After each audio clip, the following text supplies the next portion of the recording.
Doctor M N Karassery, വെള്ളാപ്പള്ളിയുടെ ഇന്നത്തെ പ്രകടനത്തെ അങ്ങ് എങ്ങനെയാണ് കാണുന്നത്? മാത്രമല്ല, ആരാണ് ചതിയൻ ചന്തു എന്നൊരു ചോദ്യം കൂടി ഉണ്ടല്ലോ.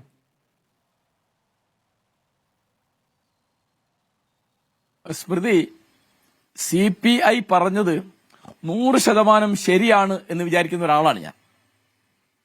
കാരണം വെള്ളാപ്പള്ളി നടേശനെ മുഖ്യമന്ത്രി അദ്ദേഹത്തിന്റെ ഔദ്യോഗിക കാറിൽ കയറ്റുന്നു എന്ന് പറഞ്ഞാൽ അത് ഒരു കാറിന്റെയോ ഒരു സീറ്റിന്റെയോ പ്രശ്നമല്ല, അതൊരു അംഗീകാരത്തിന്റെയും ആദരവിന്റെയും കാര്യമാണ്. സംസ്ഥാന മുഖ്യമന്ത്രിക്ക് അത്രയധികം ബഹുമാനവും താല്പര്യമുള്ള ഒരാളാണ് എന്നതിനൊരു പ്രതീകാത്മകമായ ഒരു അർത്ഥമുണ്ട്. പണ്ട് ഹിന്ദു പുരാണങ്ങളിൽ ദേവേന്ദ്രൻ ചില വീരന്മാരെ ബഹുമാനിക്കാൻ വേണ്ടി അർദ്ധാസനം കൊടുത്തു എന്ന് പറയും. അങ്ങനെ അർദ്ധാസനം കൊടുത്തിരിക്കുകയാണ്. അപ്പോ ഇപ്പോഴുള്ള സംഗതി എന്താന്ന് വിചാരിച്ചാല്, വെള്ളാപ്പള്ളി നടേശനാണ് മിത്രമെങ്കിൽ ബഹുമാനപ്പെട്ട മുഖ്യമന്ത്രി പിണറായി വിജയന് ശത്രു വേറെ വേണ്ടി വരില്ല. ആ തരത്തിലാണ് കഴിഞ്ഞ 9.5 കൊല്ലമായി അദ്ദേഹം പെരുമാറുന്നത്. അപ്പൊ എനിക്ക് മനസ്സിലായത്, BJPയുടെയും CPMന്റെയും ഇടയ്ക്കുള്ള ഒരു പാലമാണ് വെള്ളാപ്പള്ളി നടേശൻ. അദ്ദേഹം മുസ്ലിങ്ങൾക്കെതിരായിട്ട് സംസാരിക്കുന്നു, അദ്ദേഹം ക്രിസ്ത്യാനികൾക്കെതിരായിട്ട് സംസാരിക്കുന്നു, ക്രിസ്ത്യാനികളുടെ പള്ളികളിൽ വിദേശ പണം കുന്നുകൂടുന്നുണ്ട് എന്നും അവര് പണം കൊടുത്ത് ആളുകളെ മതപരിവർത്തനം നടത്തുന്നുണ്ട് എന്നും പറഞ്ഞിട്ടുണ്ട്. ഒരിക്കലല്ല, പലതവണ. ഇതുപോലെ അദ്ദേഹം സ്ത്രീവിരുദ്ധമായി സംസാരിക്കാറുണ്ട്. ഏതെങ്കിലും പീഡനക്കേസ് വരുമ്പോൾ അദ്ദേഹം പറയുന്നത് പെണ്ണുങ്ങളുടെ വേഷത്തെപ്പറ്റിയും അവരുടെ പെരുമാറ്റത്തെ പറ്റിയാണ്. ഒന്നും വേണ്ട, 2015 കോഴിക്കോട്ടെ നൌഷാദ് എന്നൊരു ഓട്ടോറിക്ഷക്കാരൻ താൻ ചായ കുടിച്ചുകൊണ്ടിരിക്കുമ്പോൾ ആൾനൂഴിപ്പെട്ട 2 പേരെ രക്ഷിക്കാൻ വേണ്ടിയുള്ള ശ്രമത്തിൽ മരിച്ചുപോയി. അന്ന് മുഖ്യമന്ത്രിയായ ഉമ്മൻചാണ്ടി അദ്ദേഹത്തിന്റെ കുടുംബത്തിന് 10 ലക്ഷം രൂപ സഹായധനം അനുവദിച്ചപ്പോൾ അത് മുസ്ലിം ആയതുകൊണ്ട് കൊടുത്തതാണ് എന്ന് പറഞ്ഞ ആളാണ് വെള്ളാപ്പള്ളി നടേശൻ. 2020 ശ്രീനാരായണ ഗുരു ഓപ്പൺ യൂണിവേഴ്സിറ്റി വന്നപ്പോൾ അതിന്റെ വൈസ് ചാൻസലറായിട്ട് നിയമിച്ചത് മുബാറക് പാഷയാണ് എന്ന വാർത്ത വന്ന ഉടനെ അത് ശ്രീനാരായണ സംസ്കാരം പഠിച്ച ഒരാളല്ല എന്ന് വർഗീയത പറഞ്ഞ ആളാണ് വെള്ളാപ്പള്ളി നടേശൻ. അപ്പൊ ഇതൊക്കെ ഇപ്പോ ആലോചിച്ച് നോക്കൂ. റിജി ലൂക്കോസിനോട് ഞാൻ ഒരു ചെറിയ കാര്യം ചോദിക്കട്ടെ.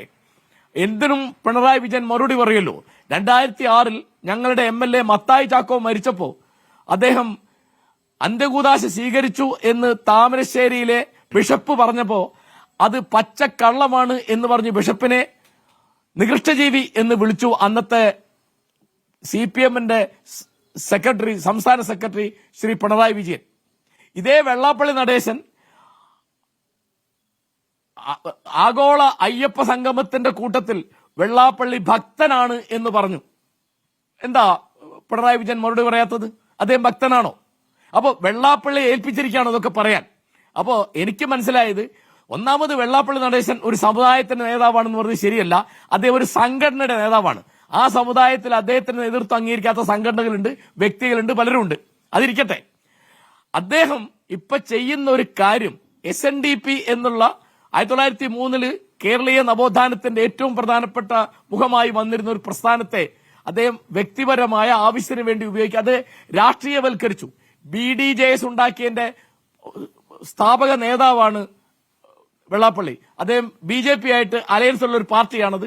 അപ്പൊ അദ്ദേഹം എന്താ ചെയ്യുന്നത്? BJPക്ക് വേണ്ടിയിട്ട് മതന്യൂനപക്ഷങ്ങളെ, പ്രത്യേകിച്ച് മുസ്ലിങ്ങളെ, അതുപോലെ ക്രിസ്ത്യാനികളെ നിന്ദിച്ച് സംസാരിക്കുക.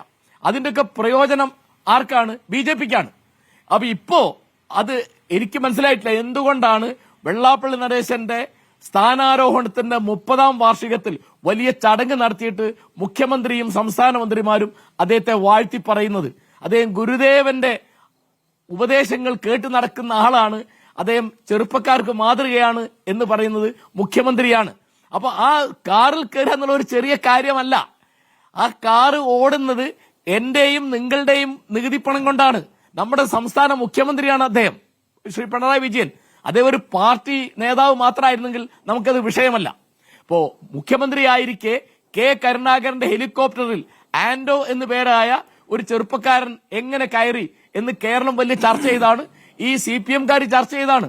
അന്ന് കരുണാകരൻ പറഞ്ഞൊരു വാക്ക്, അതൊരു പാവം പയ്യനാണെന്നാ. ആ പാവം പയ്യൻ എന്നുള്ളത് എത്ര കാലം ചർച്ച ചെയ്തു എന്ന് എനിക്ക് ഓർമ്മയുണ്ട്. ഈ പാനലിൽ ഇരിക്കുന്ന എത്ര പേർക്ക് ഓർമ്മയുണ്ടെന്ന് എനിക്കറിയില്ല. അതൊരു വിഷയം തന്നെയാണ്. ആരാണ് നിങ്ങളുടെ കൂടെ ഉള്ളത്? ഇപ്പൊ ചോദിച്ചിരുന്നല്ലോ സരിതാ നായർ എങ്ങനെയാണ് ആ ഫോട്ടോയിൽ വന്നതെന്ന് ചോദിക്കണ്ടേ? അപ്പൊ അത് ചോദിച്ചാൽ അത് വഷളാക്കിയെന്നുള്ള വേറെ വിഷയം.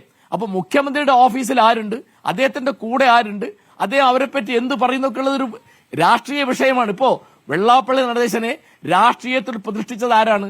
എന്റെ കണക്കിനത് ബഹുമാനപ്പെട്ട മുഖ്യമന്ത്രി പിണറായി വിജയനാണ്. അദ്ദേഹം SNDPയുടെ സെക്രട്ടറി ആയിരുന്നു. വലിയ കഷ്ടമാണ്.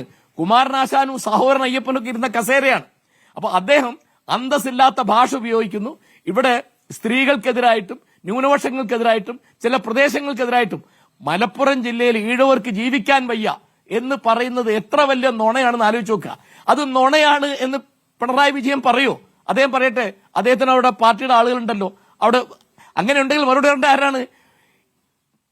മലപ്പുറം ജില്ലയിൽ ഈഴവർക്ക് ജീവിക്കാൻ വയ്യാത്ത സ്ഥിതി ഉണ്ടെങ്കിൽ കഴിഞ്ഞ 9.5 കൊല്ലമായി പിണറായി വിജയൻ എന്തെടുക്കുകയായിരുന്നു? അദ്ദേഹം അവിടെ ആഭ്യന്തരമന്ത്രിയല്ലേ?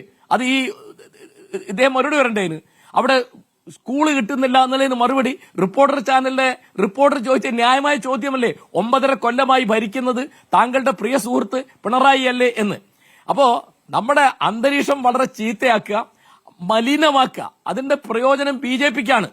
അപ്പൊ അത് മനസ്സിലാക്കാനൊന്നും വേണ്ട. അപ്പോ നമ്മുടെ ശ്രീ റെജി ലൂക്കോസ് വെള്ളാപ്പള്ളിയെ തള്ളിപ്പറയും. എന്താ കാരണം? അദ്ദേഹം പറഞ്ഞല്ലോ 100% ആളുകളും വെള്ളാപ്പള്ളി വർഗീയവാദിയാണെന്ന് പറയും. അത് പറയാൻ തീർച്ചയായിട്ടും ബഹുമാനപ്പെട്ട മുഖ്യമന്ത്രിക്ക് നാവ് പൊങ്ങുകയില്ല. അതിന്റെ വിഷമമാണ് തീർച്ചയായിട്ടും CPIക്കാർ പറഞ്ഞത്. അവർ പറഞ്ഞത് 100% ശരിയാണ്. വെള്ളാപ്പള്ളി എന്ന് പറയുന്നത് സത്യത്തിൽ നമ്മുടെ രാഷ്ട്രീയ രംഗത്തെ സാമൂഹ്യ രംഗത്തെ അഴുക്കുകളിൽ ഒന്നാണ് എന്ന് പറയേണ്ടി വന്നതിൽ എനിക്ക് വളരെ ഖേദമുണ്ട്.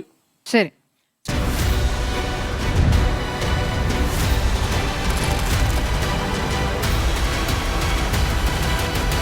ഡിബേറ്റ് വിത്ത് സ്മൃതി പരുത്തിക്കാട്.